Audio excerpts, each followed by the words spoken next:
Okay, before I'm going to explain, let me introduce first. My name is Lena from group 2. Okay, here we go. To the first is the concept of spatial language register analysis. Register analysis started at 1960 and 1970. It can be used to determine authenticity of language in relation to lexical and grammatical features. This concept departed from the principles that English of a specific science differs from each other in terms of its grammatical and lexical features of the register. Register analysis in ESP was tailored for the pedagogic purpose. Example, making the ESP course more relevant to learners' needs, not intended for the purpose to discuss the nature of register of English.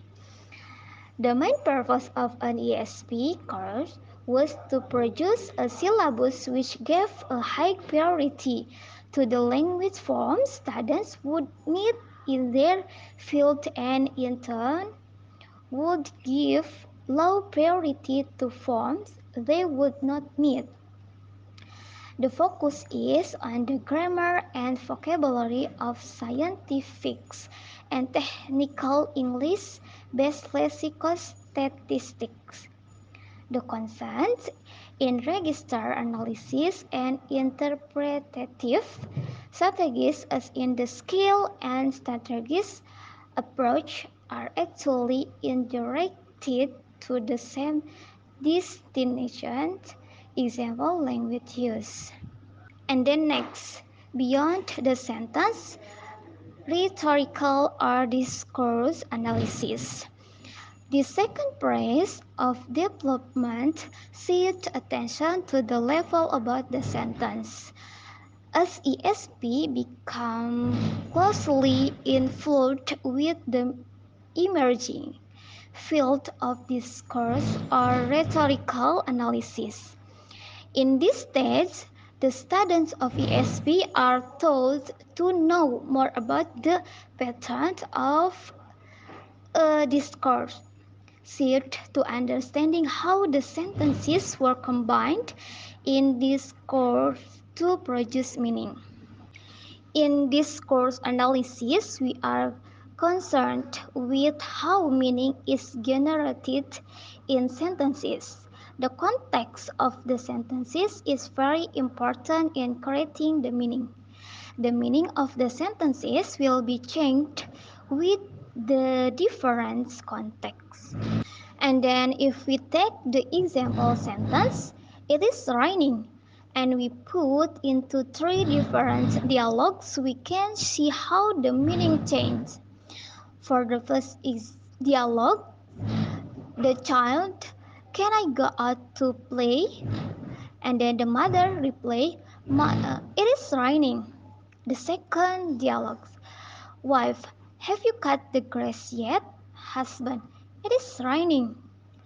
And then the third, John, I think I will go out for a walk. Mary, it is raining. In each case, the propositional meaning statements of the sentence is the same. The nations in it are also the same present time nature, but the sentence is fulfilling three different communicative purposes. Okay, in the first dialogue, a parent could be talking to a child. The child is asking permission to go out. And then the parents reply of it is raining X as a refusal of the request. And then from the second dialogue, might be a husband or wife dialogue, it is raining now, functions as a reason or an excuse.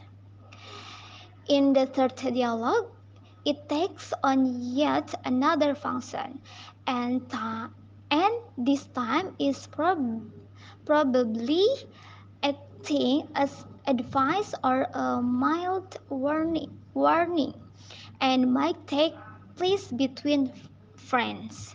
Thank you. Okay, my name is Salsabila Pramestita, and I want to explain about target situation analysis. The third phase of ESP development was aimed to take the existing knowledge and set in on a more scientific basis by establishing procedures for relating language analysis more closely to learners' reasons for learning. An ESP course is to enable learners to function adequately in a target situation.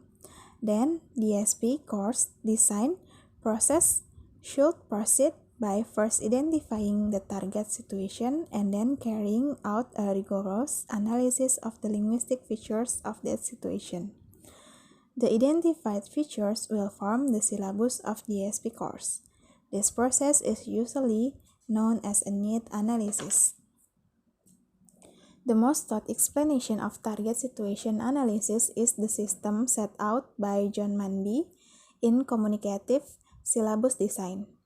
The Manby model produced a detailed profile of the learner's need in terms of communication purpose, communicative setting, the means of communication, language skills, functions, structures, etc.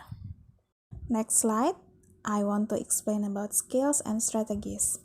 The fourth stage of ESP has seen an attempt to look below the surface and to consider not the language itself, but the thinking processes that underlie language use. The principal idea behind the skills-centered approach is that underlying all language use, there are common reasoning interpreting processes, which regardless of surface forms, enable us to extract meaning from discourse. There is, therefore, no need to focus closely to the surface forms of the language. The focus should rather be on the underlying interpretive strategies, which enable the learner to cope with the surface forms. For example, guessing the meaning of words from context, using visual layout to determine the type of text, exploiting cognates, etc. In the 2013 curriculum, instructional activities of all subjects have the same approach and strategy. They are scientific through observing, questioning, associating, experimenting, and networking. By understanding the scientific approach and know how to apply it in the classroom, the teachers can play their roles during teaching and learning process. Because the 2013 curriculum is based on process-oriented, not product-oriented. Thank you. Next, there are a learning-centered approach. What are they about? Here are approaches to ESP teaching. A. Language-centered approach aims to draw as direct connections as possible between the analysis of the target situation and the content of the ESP course. B. Skills-based approach looks at the competence that underlies performance, and it sees the ESP course as helping learners to gain abilities which will continue to develop after the course itself.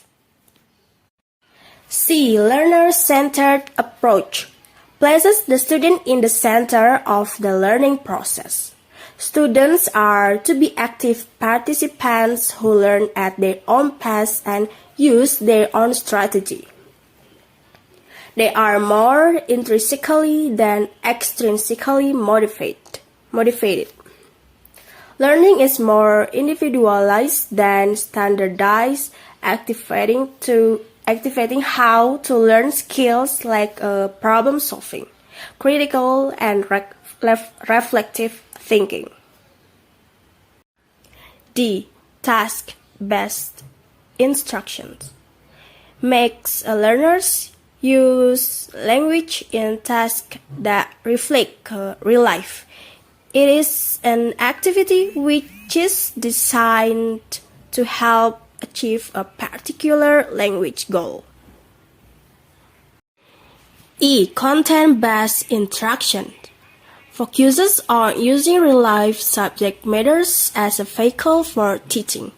It helps students to be more motivated to learning and to develop valuable study skills.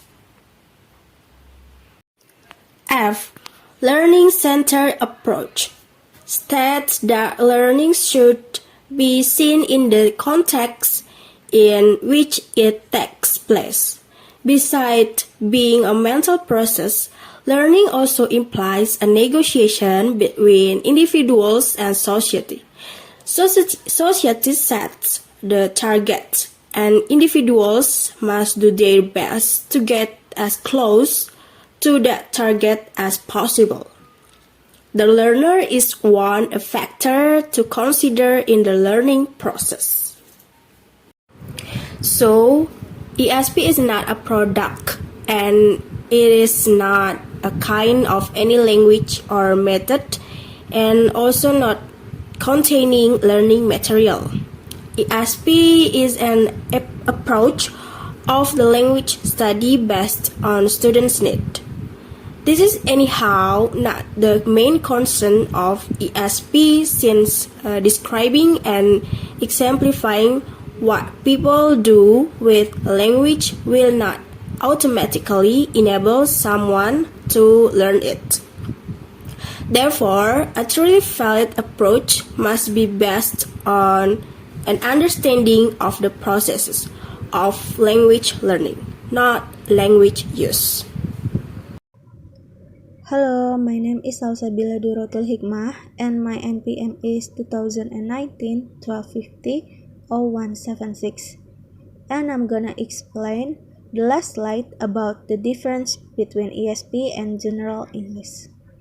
So, English for Specific Purposes or ESP is not General English or GE teaching and learning, but it is specialized English. It has been growing as a distinct discipline since 1960. ESP is focused English learning and teaching situation in which teaching methods and learning environment are different from General English. The most important difference between ESP and GE is that the learners and their purposes for learning English. ESP learners are usually adults who already have some acquaintance with English and learn the language so as to communicate a set of professional skills and to perform particular profession-related activities. Robinson states that the general which we are contrasting the specific is that of general education for life, culture, and literature-oriented language course, in which the language itself is the subject matter and the purpose of the course.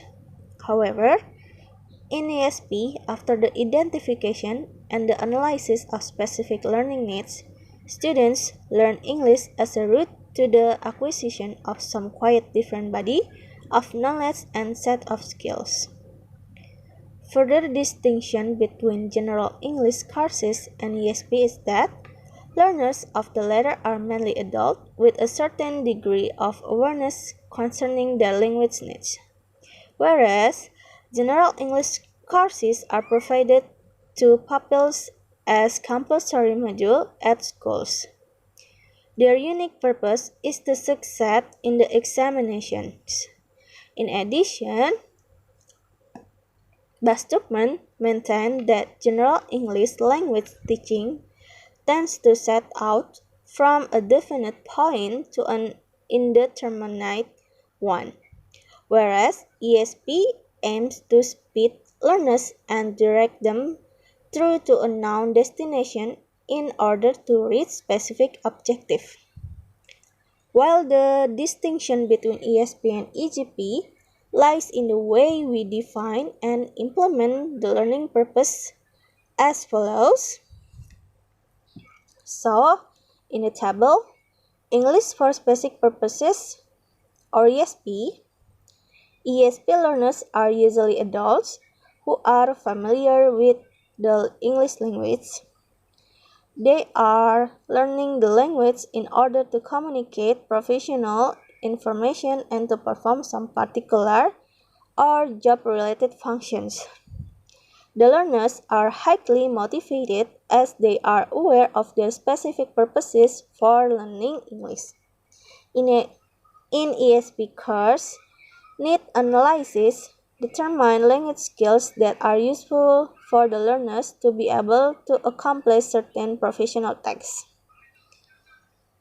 In English for General Purposes or EGP, the age of EGP learners varies from children to adults, and learning the English language is the subject of the courses.